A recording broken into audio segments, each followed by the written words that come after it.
Hello, hello, and welcome to September 10th, 2019.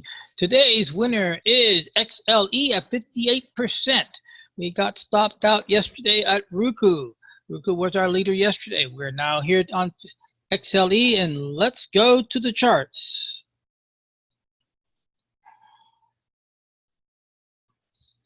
XLE, you can see it right here, is running a real nice up. We got a inverse hammer, could be a little danger, but the bottom line is that we have our stop down here to protect the profit. And what is the profit? Let's go to the numbers. There it is, XLE 58%, 317.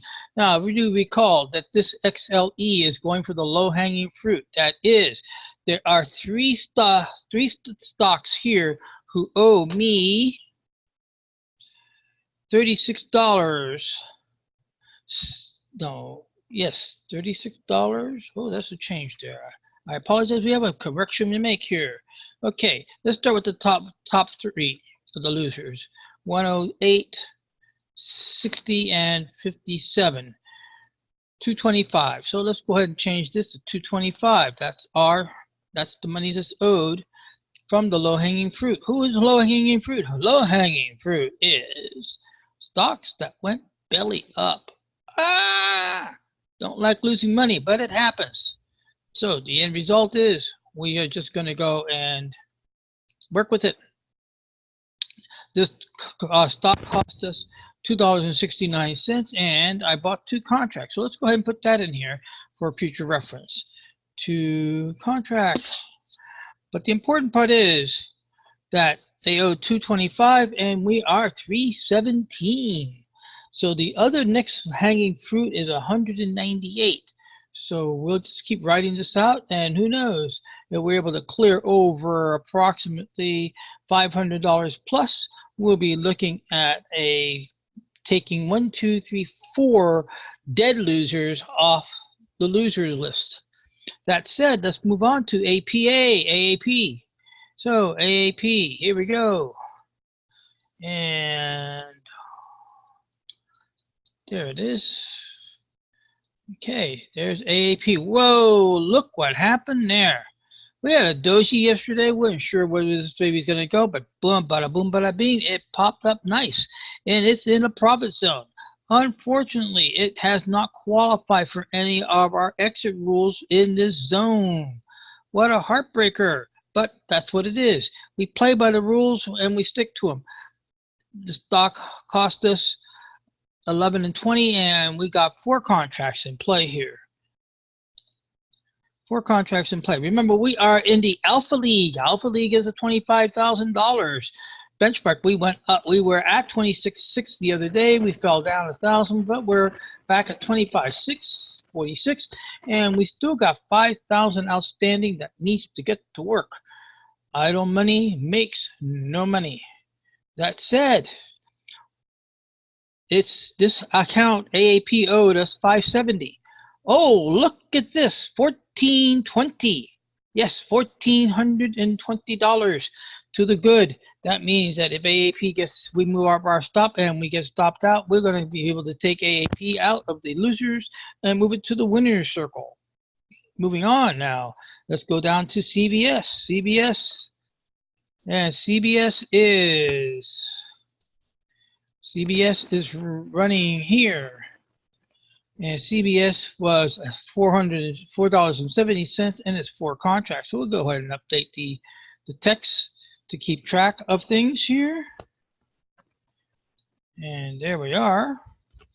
And we are below our magic number. We have a magic number between 0 and something. We have a trigger to move our stop from long defense to midfield defense.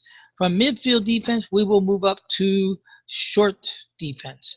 Right now, we are sitting down here, and there's nothing to do but wait it out. All right, that said, let's go on. XLK, here we go. And XLK is got in at 391, and we have 9 contracts in play here. So we got 9 players in the field. Remember, this is a little bit like football, but everybody carries the ball. And these are the team members. And they're on the field heading to one location and one location only. Goal! So here we are. Remember, this is low-hanging fruit. We're not going for the big money yet. If it happens, it happens. But we're looking for this guy right here, SMT, to return 268, and we're behind 120. All right, it happens. All right, T minus. What is with this company? It goes, it ponders. It's like a jalopy.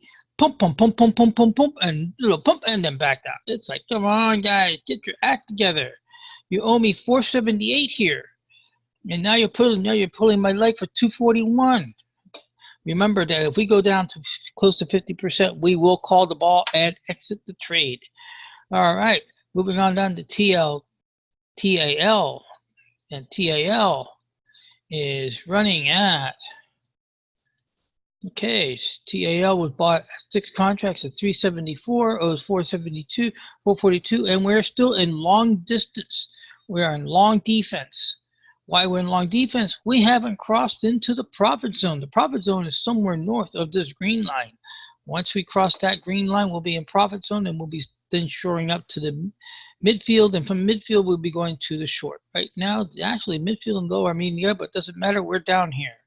All right, Monster. Come on, Monster. You only owed $174, and you have not brought home the bacon. So here we are, and there it is. There it is, Monster. Now, so we are 174 is owed to the Alpha account, and we're down $400. Not looking pretty, but bounce, we'll do the best we can with it. That said, for the Alpha account, so what's going to happen next with the Alpha account? We need to go, because one of my fellow traders says, gotta go hunting. And when we do, we go hunting. We're going to go hunting to our losers. We have approximately, I think I counted somewhere close to 30-something losers. But I only focused on the low-hanging fruit. And the one that we'll be looking at in coming up would be Quad and Royal Caribbean Line and BMRN for possibilities for the Alphas. Let's go to the Tigers. At the Tigers, oh, the Tigers are struggling. They are technically $313 behind their benchmark. And here's WABA. WABA is at 21%. It's pretty, but it's not in our zone. But look at this. WABA came in with 183 profit on 3 contracts. Its targets are owed 169. So we're able to get some more push out of WABA. Then we'll be able to lock in our profits from 183, pay off our 169 student debt, and end up with a profit. Okay, that said, all the others are in what we call the standard exit. There is not going to be much changes. All we got to do is babysit the outs. There it is. Tigers Road 473 on 1 contract at IYR. Not looking pretty, but it is what it is. We don't dictate to the market. The market tells us what to do. We just follow the course and follow the money. Moving on to T minus. T minus is another heartbreaker along with Monster. And this owed 478 and it's 63 behind. But remember, T minus was really down the other day. And now it's trying to make a pushback. Yeah, it was down here. So you can see where we're having our problem with T minus. Moving on, let's go on to the last and final instrument, and that is Dominion. A little funny here. This is looking good.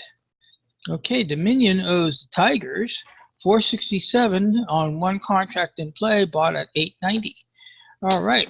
That said, we also have to go back, and now after we have our winners and our losers, we also got to be looking at what happened here in the fills. Well, we got taken out on Pepsi at $6, and we got into Alibaba at $2.79. So here's the thing. How do we find out what we paid for Pepsi? Well, first of all, let's go check the Pepsi chart if I should have, but I probably don't know if I put any notations on the Pepsi chart.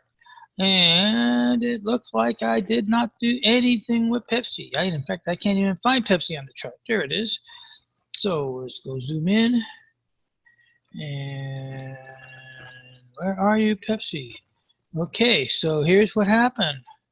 Pepsi came in here and it got taken out. Our stop was somewhere in this area here. So now we're going to see what do we make on Pepsi. So to find that out, we'll go back in time. Yes, let's go back to September. I would say Pepsi got in maybe early August. Try it that. Then come up here and let's type in Pepsi here. And sure enough, there it is. And then I can rearrange this to buy. We bought Pepsi at $4.62 and got out $6. Hey, we made a profit. So Pepsi exited at $6 minus $4.62 was the entry cost. I'm not the commissions. I will be updating this my own spreadsheet when I get the final numbers, but I'm just showing you where things work here. Okay, it was on one contract, so one contract's only 100. So we picked up $138. And Pepsi owed, this was a Tiger account, Pepsi owed $397. So $397, that means Pepsi now only owes the Tigers $259 plus back maybe another maybe $5 to $7 for the contract.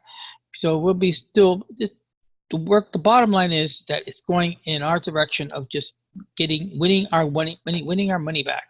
So that being the case, let's go see what the Alpha's exits were.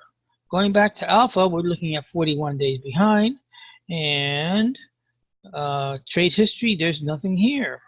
Okay, oh, you know what? You got to blank this out. If you recall yesterday's video, I had a problem trying to find the history on silver. Well, the problem was that I had Roku sitting here in the dialog box, and I couldn't get the order. There it is. There's our orders and stuff. Now we type in. Well, first of all, find out what we got, what sold out, what closed. Okay, so we just go this way, and let's go to reset one, and we are out of fuel cell. We got into AAP today. We're out of fuel cell. Okay, that's the case. So now we'll go back in history. We'll go back maybe a week. I know that fuel cell did not have a lot of time. It's a penny stock. They owed me $81, and we bought at $3.40, $1.40. So we bought it at 40 cents. We got out with 45. We bought 1,000 shares. This, when you're in penny stocks, you do not buy options, you buy shares. So we got 5 cents, made $50. $50 minus the $81 that they owed us. Now they only owe us $31. The bottom line is this: if it owes you money, don't give it up. Go back and get it. Stocks will have their day, and you will be there to pick it up. So let's go to fuel cell there. And you can see it's way down here. Oh boy, I got a lot of notes on this baby. But that's what it is. And we're looking for a trade back in 820. Didn't happen. I almost sent fuel cell. Might give up this to XLE along with URZ and URR and one other. But fuel cell held on and it's trying to get there. So the bottom line is I got in here around 40 cents. I put a stop here at the bottom of this candle because it made it. Remember, in equities, portfolio manager will take profit once something hits 20%. How do you be able to figure it out? Well, look at the chart. Let's pick something better. Netflix. That's a good one. Netflix is in big trouble. Okay, so here we go. How do we play? What's happening here? Well, Why is it bouncing in this zone? In this zone because some portfolio managers that believe Netflix is worth at least 280. They have not surrendered it. Now, my play on this is going to be somewhere in this zone. I will look with the right parameters plus some other software that I have in my secret sauce and determine if I'm ready to get back into Netflix. And Netflix owes a lot of money. I am ashamed to say, but I fumbled on this. I fumbled badly right here. I was warned right here. Human error, lack of attention. I didn't set stops. I needed to set a stop here in this zone. I have a double doji with a pop. Double doji with a pop gives me also, you see one of my price channels is coming up and I should have been out here. And unfortunately, it didn't happen. And I took a beating. Yep. So do you really guys want to know how much this cost me? Let me save it for another time. All right. So, but that's the point of the portfolio managers. I apologize. I get carried away. All right, portfolio managers. What's happening? They're buying down here. And they're buying down here, and here's what's going to happen. We're going to establish a line here around 286. 286 times 1.20. That's their target. They're buying here, and they're going to sell Netflix when it gets to 243. Right in that area. Oh, I almost see that flat line on my green defender? Right there. Netflix will sell. The portfolio managers will sell here and take. Why? Because portfolio managers take their money at 20%. Now, why did I bring that up? Because I had an equity trade. And you're going to say, why did you get out? I got out because it made more than 20%. I got a good chunk. It only owed me $81. And I got back a nice pretty penny. I'm only down 31. Good enough. All right. So that is it for today of September 10th, 2019 for the winners and losers. The website is working on it, and again, my apologies. Credit to Carrie Beth Steiner for the picture, and I thank you all, and have a good trading day.